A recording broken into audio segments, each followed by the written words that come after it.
Zéro émission le MAG, toute l'aventure du véhicule électrique Renault en images. Au sommaire de ce 6e numéro, la 80e édition du Salon de Genève. Les constructeurs automobiles ont pu présenter leurs dernières innovations en matière de véhicules propres. Puis rencontre avec Uwe Orgeschurz, directeur de la division entreprise de Renault. Il nous explique le rôle joué par les clients grands comptes dans le succès du véhicule électrique de Renault. Tendance verte pour l'édition 2010 du Salon automobile de Genève qui s'est tenue du 4 au 14 mars. La présentation de nombreux modèles innovants annonce un marché automobile en pleine conversion. En matière de véhicules électriques, Renault a mis sous les feux des projecteurs sa future gamme zéro émission, le biplace urbain Twizy Z2 Concept, la Zoé Z2 Concept et la berline familiale Fluence Z2 Concept. Une gamme accessible en location dans les grandes villes européennes dès le 3e semestre 2011, grâce à l'accord passé entre Renault et la société Europcar pour le préachat de 500 véhicules électriques. Le salon a aussi été l'occasion pour le groupe Schindler d'affirmer son engagement en matière d'écomobilité. Déjà partenaires, Renault et le fabricant d'ascenseurs ont signé un protocole d'accord pour l'achat d'une flotte de véhicules électriques. Schindler devrait tester les premiers modèles électriques avant la fin de l'année.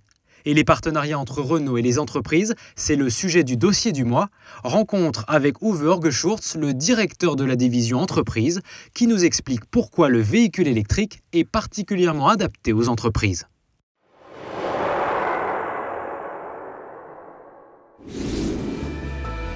Uwe Orgeschurz, directeur de la division entreprise de Renault.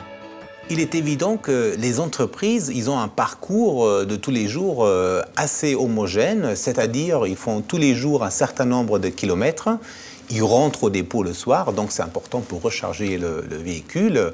Et ils font relativement beaucoup de kilomètres dans une semaine donnée, par exemple 100 à 120 km par jour. Ça fait quand même jusqu'à 500-600 km par semaine.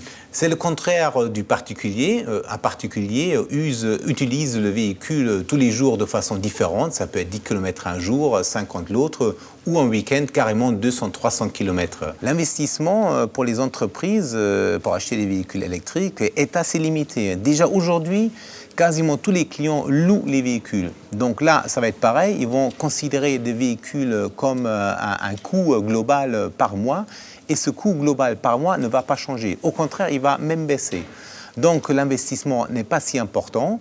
Et les clients vont très vite sentir la différence de coût. Donc ils vont s'intéresser à basculer très rapidement vers les véhicules électriques. Le TCO, on l'appelle Total Cost of Ownership. Donc le coût global de l'achat et de l'usage d'un véhicule. Et pour une entreprise, il peut y avoir des gains en TCO pour un véhicule électrique. Pourquoi ?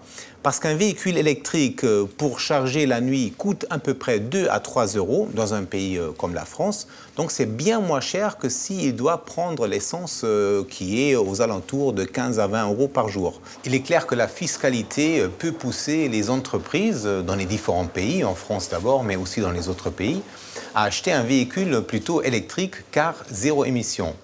La fiscalité, c'est quoi? La fiscalité, c'est avant tout la TVS, la taxe de véhicules société, mais il y a aussi le bonus-malus ou la TVA. Tous les pays sont en train de subventionner dans un premier moment les véhicules électriques et dans un deuxième moment, ils vont pénaliser les voitures thermiques pour des raisons de pollution, de CO2 et d'autres. D'ailleurs, les gouvernements ont un intérêt de créer une fiscalité favorable pour le véhicule électrique parce que ça peut baisser la dépendance des pays des énergies fossiles qui viennent souvent pas d'Europe mais d'autres pays.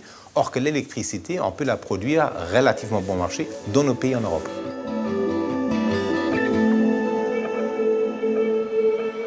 Retrouvez la suite de cette interview dans le prochain numéro du MAG.